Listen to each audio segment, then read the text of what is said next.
I'm Cindy from bdownswear.com, and in this video I'm going to show you how to put a ruffle on a skirt. It also works for gloves or anything. This is a great thing to do if you're looking for a Latin look, a little bit of flair, a little bit of sassiness. Maybe the ruffle is the perfect thing for you. So a few little tricks before we start this skirt that are important to know. I like to use between 2.5 and 3 times the length, just like you would a curtain to get a nice pleated effect. And so what you'll want to do is measure the entire bottom of the skirt and then times it times 2.5 or 3 to get these strip lengths. And depending on how long that needs to be, you might need 1 piece, you might need 2 pieces, or you might need 3 or more, depending on how wide your fabric is also. So the other thing I like to do, if I want to end up with a, let's see what is, a 1-inch pleat, then I go with 3-inch wide. And the reason being, it's going to fold in half.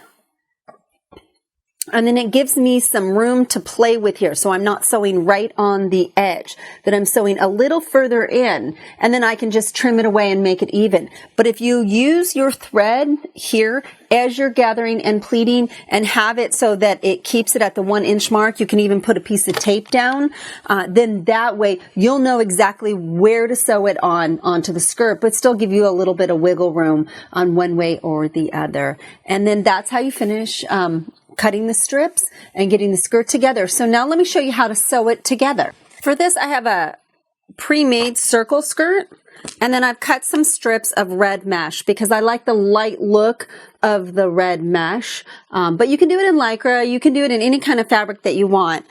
So I will show you first. What you'll want to do is sew the strips end to end. You're going to use a lot more than you think just because of how much of a circle and all the little gathers you're going to take in. So I'm going to cut this even. And then I'm going to sew these together. Because it's stretchy, you don't really have to worry so much about the bias. It's a lot easier not to worry about that. But if you want to use a different type of fabric, you'll want to cut it on the bias. Okay, so you would want to do this with all 3 pieces. And then we're just going to take these strips, and I sew them first because it makes putting it on a lot easier. So I'm going to fold them in half. So see, there's a finished edge on the bottom. If you're using lace or something, you don't have to fold it over, but it gives it like a nice finished soft edge. And so what I'm going to do is I'm going to put it on straight stitch. And I'm going to put it on a really long one because this is just to put it together, not to actually sew it to the outfit. And so I'll start that stitch. I like to start it a little ways in, and then what I'll do is I'll take the fabric and fold it into a pleat, making sure that bottom's even. See if I can do it so you can see. So see, I've folded it in. And as you go, you will get faster. If it's easier, you can sew a stitch of this. It ends up being multiple sewing, but it'll make it really easy. So just run that stitch, keeping this in the even spot so you can pull it all the way through. And then what you'll do, after you do all the way, there's 2 different ways you can do it. You can do it a gathered ruffle like this, or you can do a pleat. So I'm going to show you the pleat version. So it's all sewn together here, easy to grip. You don't have to worry about it being off and bubbling funny then. And then just fold it under, almost like an accordion pleat. And then what I do is, when the fold gets to the edge of the machine right here, right in the back of the presser foot, then I take another pleat at the beginning line. So I just figure out what works.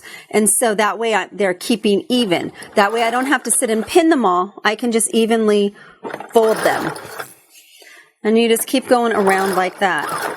Now once that is done, it'll give you nice little pleats like that, that we will then turn around. I like to start the seam on the center back. So when you have to sew it together, that's where it'll end up. And there we go, right there.